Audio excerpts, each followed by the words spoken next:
Assalamualaikum warahmatullahi wabarakatuh.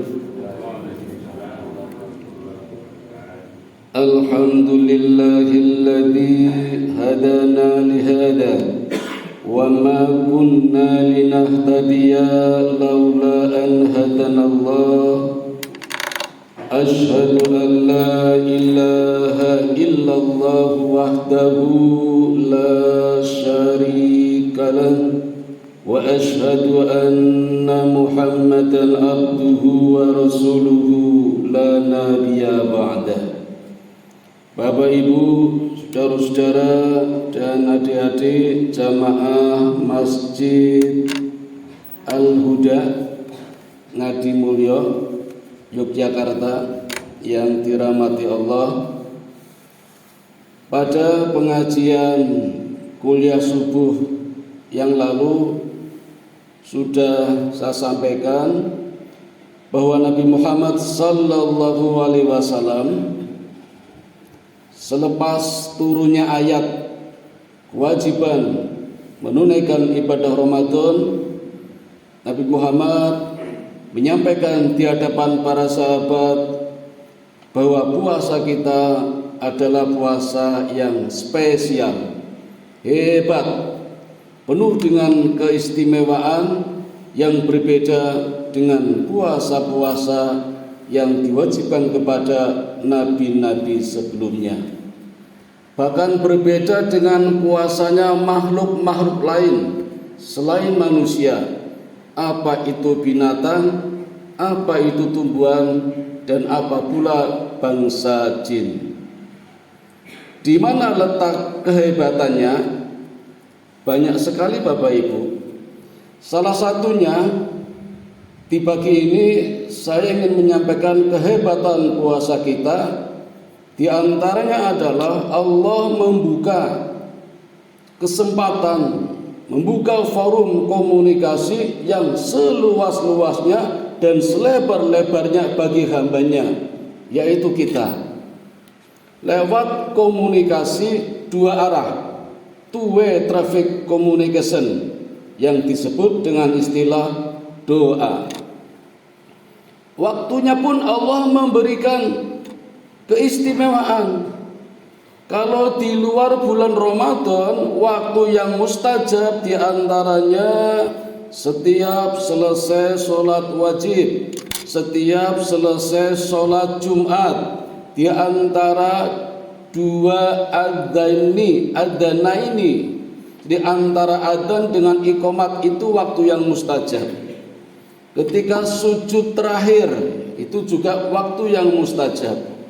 Tetapi di bulan Ramadan setiap saat 20 jam, 4 jam Allah jadikan waktunya waktu mustajab semuanya.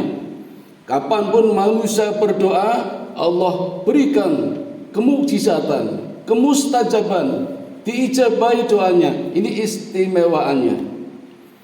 Tempatnya juga begitu. Kalau di luar Ramadan tempat yang mustajab adalah masjid, lebih-lebih mihrab, tempat pengimaman, ini tempat yang mustajab. Maka kalau doanya Bapak Ibu mustajab, berebutlah di sini. Ini orang sedang nih kalau. Ya, diwakili imam. Karena imam ini membawa doanya Bapak Ibu semua. Misalnya Bapak Ibu tanpa berdoa pun sudah didoakan oleh imamnya. Karena mihrab ini tempat yang mustajab di luar bulan Ramadan. Di bulan Ramadan tempat mana saja asal tempatnya suci mustajab. Ya. Nanti di mana saja pikirannya kalau begitu di Pasar Kembang mustajab. Ya nanti dulu ya, malaikat juga menghitung-hitung dulu tempatnya suci apa tidak. Nah kesempatan inilah Allah berikan kepada kita karena ibadah Ramadan kita ibadah yang mustajab. Apalagi Bapak Ibu, Allah sendiri berfirman di dalam surat Al-Baqarah ayat 186, wa idza sa'alaka ibadi anni fa inni qarib ujibu da'watad da'i idza da'an falyastajibu li wal yu'minu bi la'allahum yarsudun. Allah sendiri mengatakan, "Hai Muhammad, kalau ada hambaku bertanya tentang aku, sesungguhnya fa inni qarib, aku dekat." Sedekat apa? Sedekat urat yang ada di leher kita. Jadi itulah kedekatan Allah dengan kita. Maka semua doa pasti akan dikabulkan. Pasti ya. Tetapi ada syaratnya, la'allahum yarsudun ya. Imam Suyuti di dalam kitabnya, kitab yang ke-13, di dalam bahasa Arab beliau mengatakan, kalau ada cita-cita, harapan yang sangat tinggi, kemudian didahului dengan kalimat la'alla atau la'allahum, itu artinya bersyarat, ada syaratnya. Nah, ayat tadi mengatakan, Allah mengatakan, kalau ada hambaku bertanya di mana aku, sesungguhnya aku dekat. Maka kalau doanya ingin diwajibkan, syaratnya apa? Kita pun harus dekat dengan Allah. Harus dekat ya. Nah, sejauh mana kedekatannya, bisa jaraknya, bisa ucapannya. Itu kedekatan yang Allah harapkan agar doa kita manjur, diterima oleh Allah Subhanahu wa ta'ala. Maka Bapak Ibu, kalau kita penuhi syarat-syaratnya, pasti doanya terkabulkan. Tidak ada doa yang meleset. Cuma Bapak Ibu, tiap orang pasti punya kebutuhan yang berbeda-beda. Jangankan kebutuhan yang besar, yang kecil pun beda-beda. Kita pun kalau ditanya suka sayur apa, pasti ibu-ibu jawabannya beda-beda. Ada yang suka sayur asem, sayur lodeh, sayur bening, kangkung, beda-beda. Karena kebutuhannya beda-beda. Maka kita tidak boleh menilai seseorang dari luarnya, wah doanya nggak diterima itu. Nggak bisa seperti itu. Nah, itu kaya, itu sugih, berarti dikabulkan. Nah, itu miskin, berarti tidak dikabulkan. Bukan seperti itu. Karena Allah mengabulkan doa seseorang dengan 3 cara. Cara yang mana yang Allah pilih, terserah Allah. Kita nggak bisa ngarani. Ada orang berdoa langsung dikabulkan oleh Allah sesuai dengan permintaannya. Minta kaya, kasih kaya. Minta harta, kasih harta. Minta sukses, lulus, kasih oleh Allah. Langsung sesuai dengan permintaannya. Itu kehendak Allah, kita nggak bisa ngarani. Yang kedua, ada orang berdoa tetapi dikabulkan oleh Allah tidak sesuai dengan yang diucapkannya. Allah lebih tahu kebutuhan kita. Ini kalau saya penuhi sekarang, wah tidak pas, ini bahaya. Ada anak kecil usia 5 tahun berdoa, diibaratkan seperti itu, ya Allah berilah kami motor ninja. Wah ini bahaya, ini kalau 5 tahun naik ninja. Mungkin Allah menganggap kita masih anak kecil. Ini kalau saya penuhi, wah ini bahaya ini. Contoh Bapak Ibu, dalam hadis dikatakan, barang siapa hadir di hari Jumat sebelum khotib naik mimbar, maka pahalanya 100 ekor onta. Wah luar biasa ini. Besok Jumat berlomba-lomba datang sebelum khotib naik mimbar, pahalanya 100 ekor onta. Allah Maha tahu, ini kalau tak kasih langsung 100 onta, wah sibuknya bukan main ini. Dadak gawe kandang, golek pakan. Ini 1 jam 100 onta, tunai kampungnya kebak onta kabeh. Allah simpan dulu pahalanya. Allah gantikan dulu dengan pahala yang lain. Mungkin Bapak Ibu seharusnya kita akan mengalami musibah, kita akan mendapatkan kecelakaan, tetapi karena doa-doa kita walaupun berbeda, Allah kabulkan lewat tolak bala. Jadi doa yang kita panjatkan bisa menolak bala yang mungkin harusnya kita ditabrak bis atau ditabrak kopi gajah itu, kopi tubruk gajah katanya.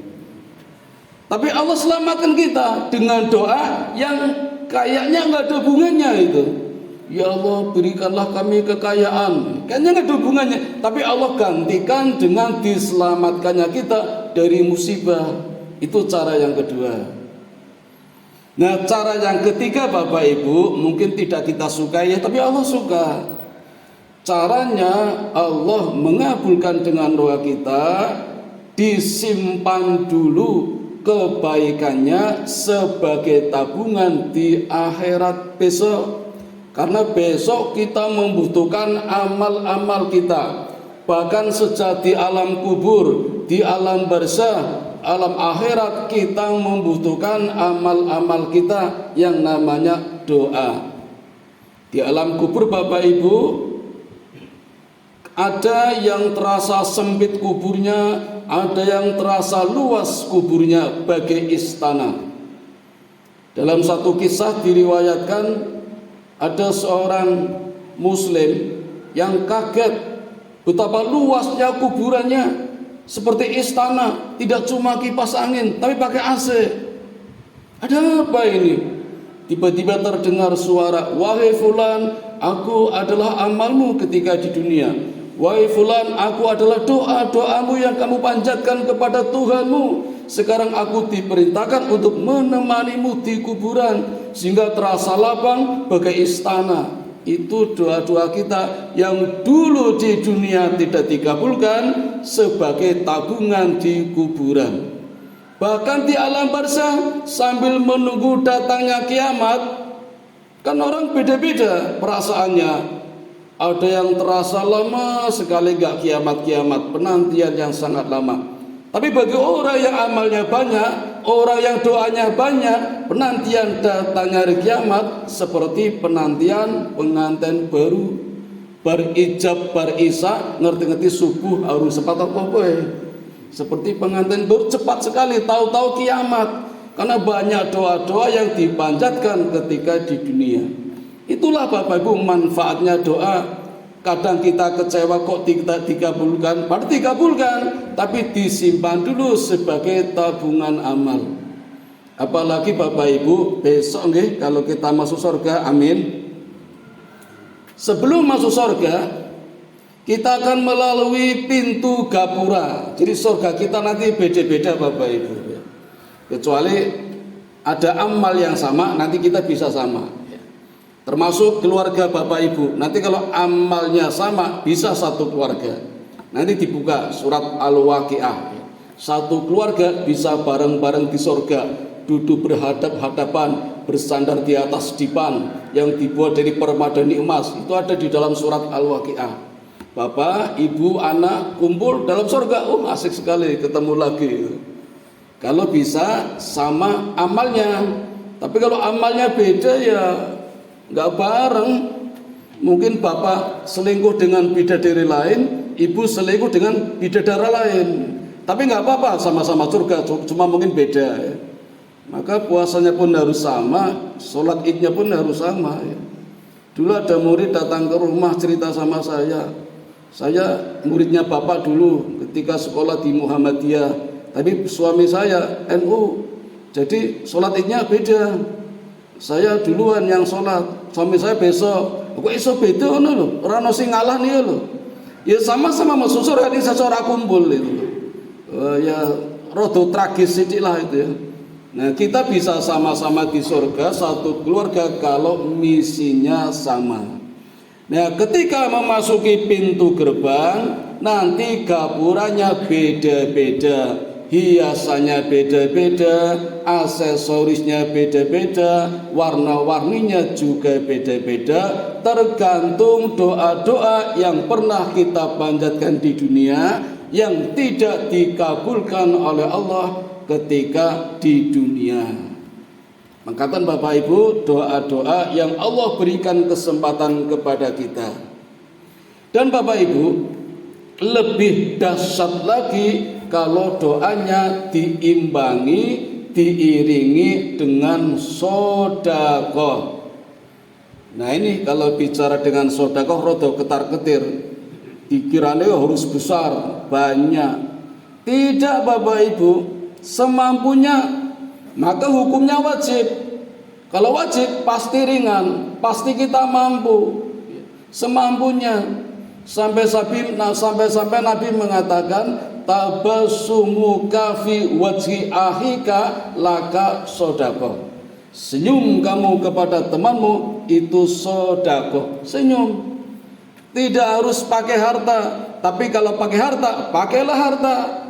Bukankah Nabi juga pernah bersabda, barang siapa memberikan kesempatan orang berbuka walau dengan 1 biji korma, maka pahalanya 2. Pahala ketika sedekah dengan korma itu, dan pahala orang yang berpuasa tanpa mengurangi pahala orang yang disodakoi. Itu pahala memberikan kesempatan, memfasilitasi orang yang berbuka, orang yang berpuasa ketika berbuka walau 1 biji korma atau seteguk air.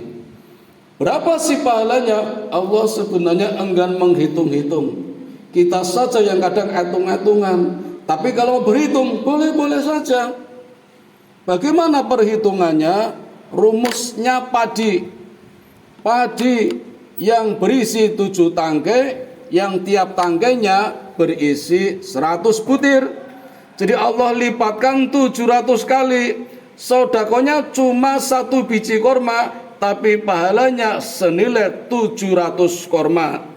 Coba Bapak Ibu, kalau 700 korma ditimbang berapa kilo, Bu? Berapa lah, Bu?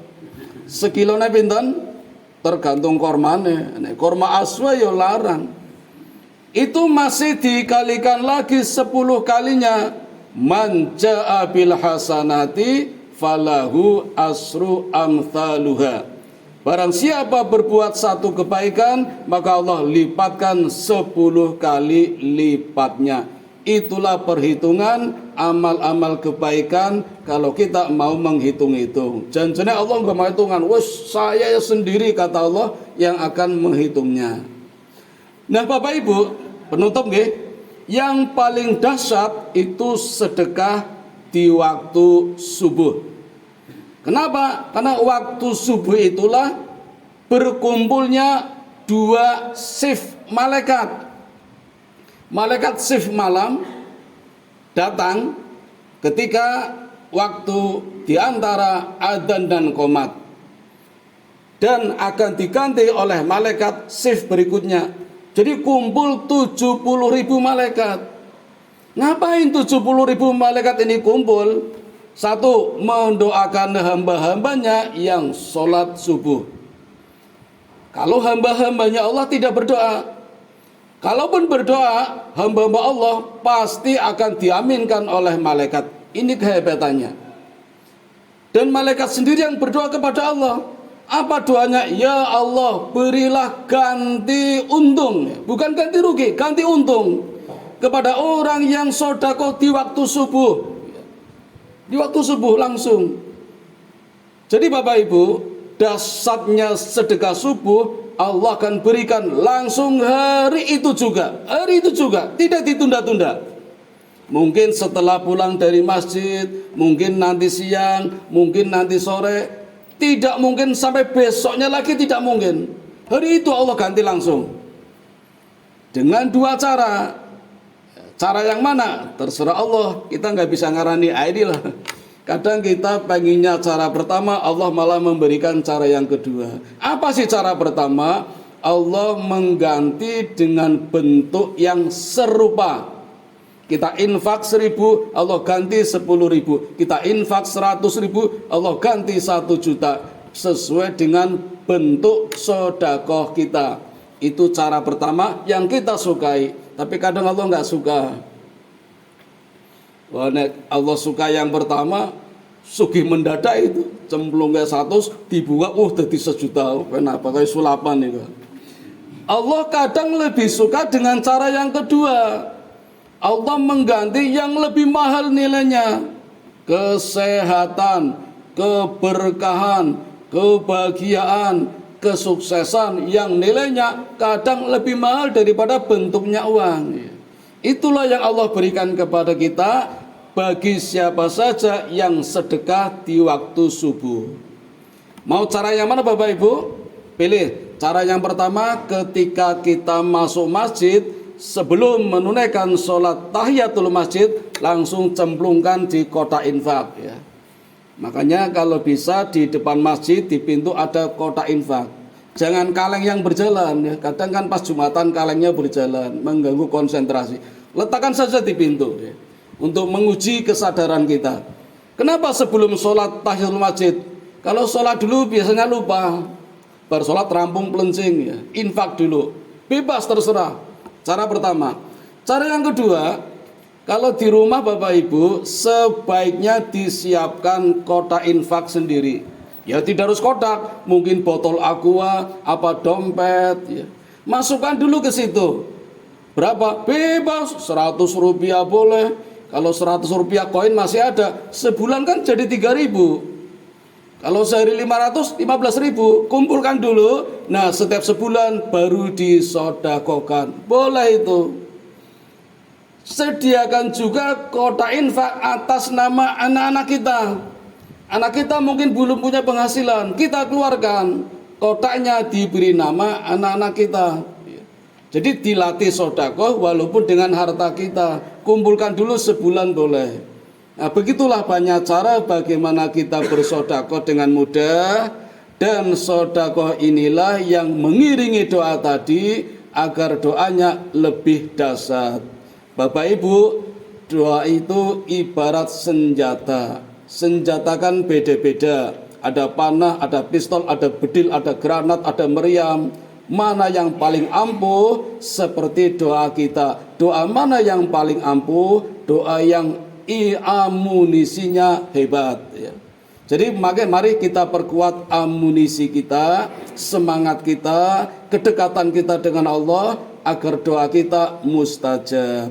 Mudah-mudahan di bulan Ramadan ini kita bisa menuntaskan ibadah kita dengan kekuatan doa yang lebih dahsyat, khususnya untuk kehidupan di negara kita yang sedang dirundung banyak musibah, baik musibah eksternal, lebih-lebih musibah internal yang dapat memecah persatuan negara kita yang kita cintai. Mudah-mudahan Allah melindungi kita dalam kehidupan berbangsa, beragama, dan juga berkehidupan di masyarakat. Amin ya robbal alamin. Mari Bapak Ibu kita tutup kajian kuliah subuh ini dengan bersama-sama membaca doa kifaratul majlis. Subhanakallahumma wa bihamdika asyhadu an la ilaha illa anta astaghfiruka wa atubu ilaih. Assalamualaikum warahmatullahi wabarakatuh.